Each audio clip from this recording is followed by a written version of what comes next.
Hello అండి, welcome to my channel Sanskrit lecturer Haima. అందరు బాగున్నారా? శివానుగ్రహ సిద్ధిరస్తు. అందరికీ శివరాత్రి శుభాకాంక్షలు. శివుడు మీ అందరికీ ఆయురారోగ్య ఐశ్వర్యాలు ఇచ్చి సుఖ సంతోషాలు ఇవ్వాలని మనసారా కోరుకుంటున్నాను. ఇవాళ శివ పంచాక్షరి ఒకసారి చదువుతానండి.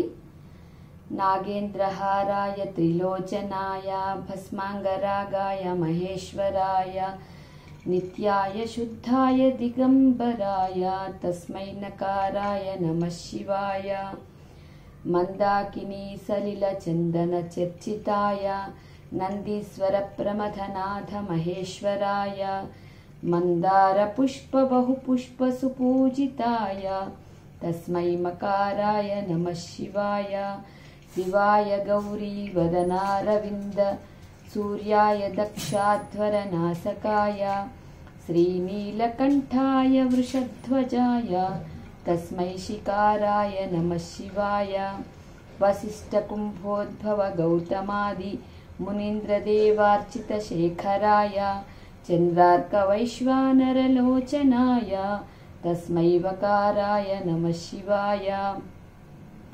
యజ్ఞస్వరూపాయ జటాధరాయ పినాకహస్తాయ సనాతనాయ దివ్యాయ దేవాయ దిగంబరాయ తస్మై యకారాయ నమః శివాయ పంచాక్షరమిదం పుణ్యం యః పఠేత్ శివ సన్నిధౌ శివలోకమవాప్నోతి శివేన సహ మోదతే. ఇవాళ ఉపవాసము మామూలుగా చేస్తాం. ఏవైనా పండగలు వస్తే ఉపవాసాలు చేస్తుంటాం కదా. శివుడికి ప్రీతికరమైనది ఏంటంటే రాత్రి మేలుకోవడం, జాగరణ చేయడం. ఉపవాసము అంటే అర్థం ఇంతకు ముందు చెప్పానండి నేను. ఉపవాసం అంటే అర్థం ఏంటి? సమీపమునందు వాసః నివాసం ఉండుట. అంటే శివరాత్రి అనగానే మనం శివుడి ధ్యానంలోనో, శివ స్తోత్రాలు చదువుకోవడంలో, శివుడి పూజలోనో, శివుడికి ఇష్టమైన అభిషేకాల్లోనో అలా టైంని ఎక్కువ స్పెండ్ చేయాలి. కానీ ఉపవాసము అంటే కడుపు మార్చుకోవడం అని కాదండి.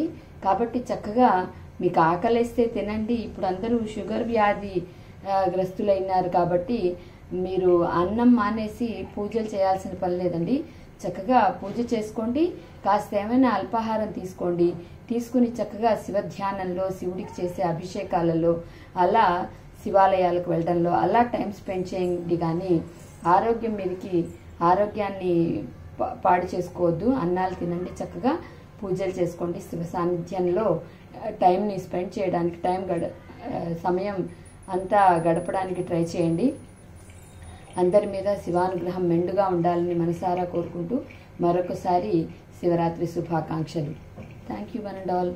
నచ్చితే like, share and subscribe. Thank you.